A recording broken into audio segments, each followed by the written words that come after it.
Bonjour. Aujourd'hui, on va continuer l'explication. Le chapitre 2, comportement alimentaire.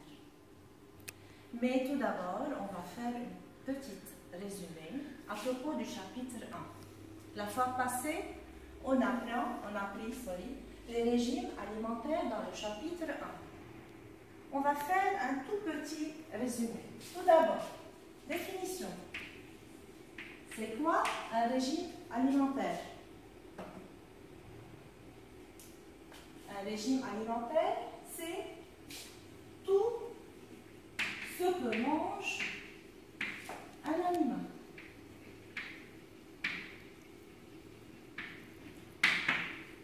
Tout simplement. Et combien on a de régimes alimentaires? Et comment on peut les classer?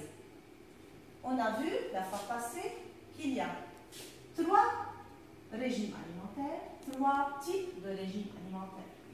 Le premier, c'est, on va écrire classification.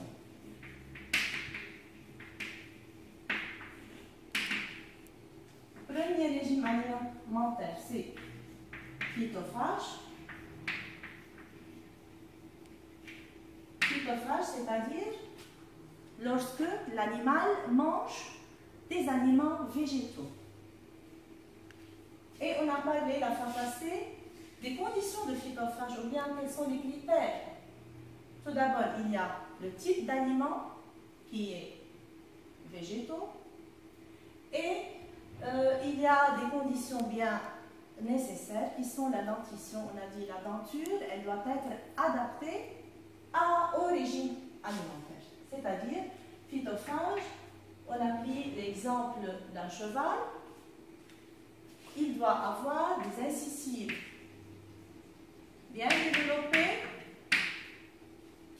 et des molaires aussi développées pour incisives pour couper et arracher les végétaux, molaires pour broyer les aliments végétaux. Maintenant, deuxième régime alimentaire, ce sont les zoophages.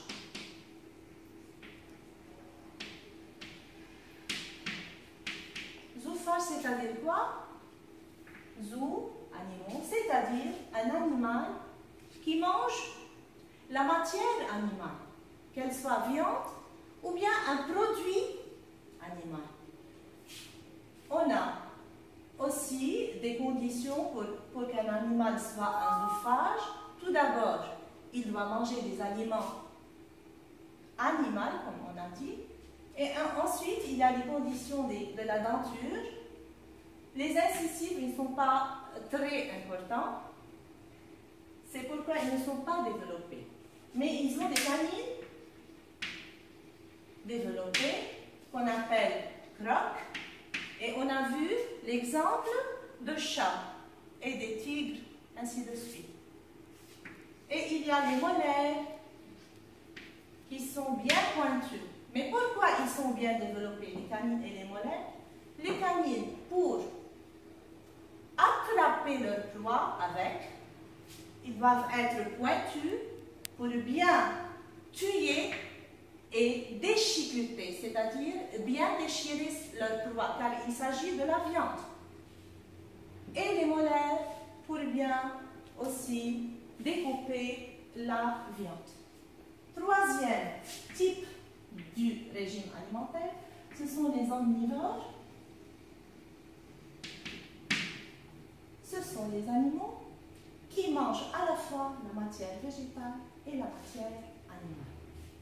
Alors,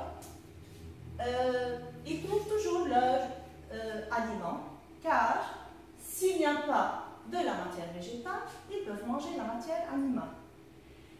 Et aussi, ces animaux, ils ont une denture qu'on appelle denture complète, c'est-à-dire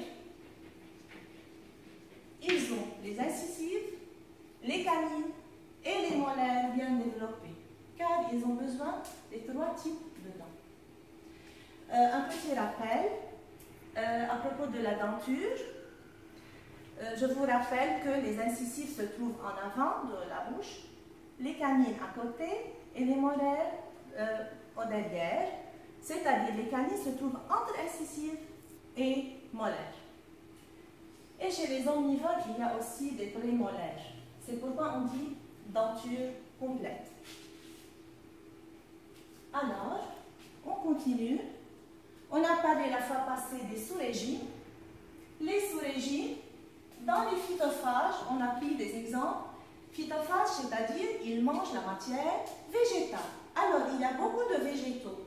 Il y a les fruits, il y a les grains, etc. C'est pourquoi on dit qu'il y a des sous-régimes. Il y a les animaux qui mangent les fruits, on les appelle comment? Oui, on les appelle frugivores. Les animaux qui mangent les grains, on les appelle granivores, et ainsi de suite. C'est pourquoi les sous-régimes, ce sont des parties du régime. Et il y a aussi dans le régime zoophage, aussi il y a des sous-régimes. Jadis, on nommait les zoophages des carnivores. Mais le carnivore, c'est un sous-régime de zoophage. Car les carnivores mangent seulement la viande et les zoophages mangent les viandes et tout ce qui est produit de la matière animale, c'est-à-dire le lait, le fromage, qui proviennent d'un animal. C'est la différence entre carnivore et zoophage. C'est pourquoi on ne peut pas dire un régime alimentaire de point carnivore, il faut dire un sous-régime alimentaire carnivore. Il y a aussi une partie qu'on a parlé avant, ce sont les critères, autres que le type d'aliment, il y a les critères du régime alimentaire.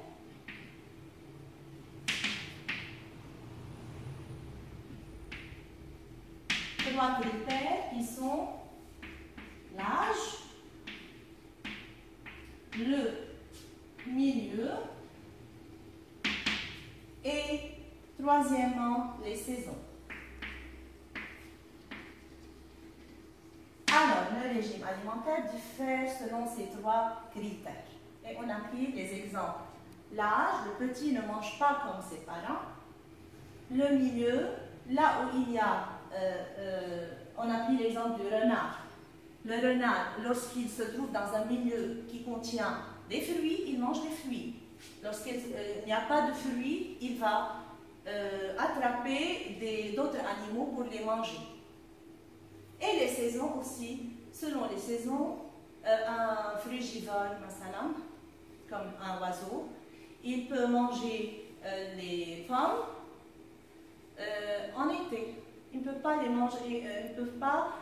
manger, en hiver ou bien en automne. Selon les saisons, on a des sous-régimes différents.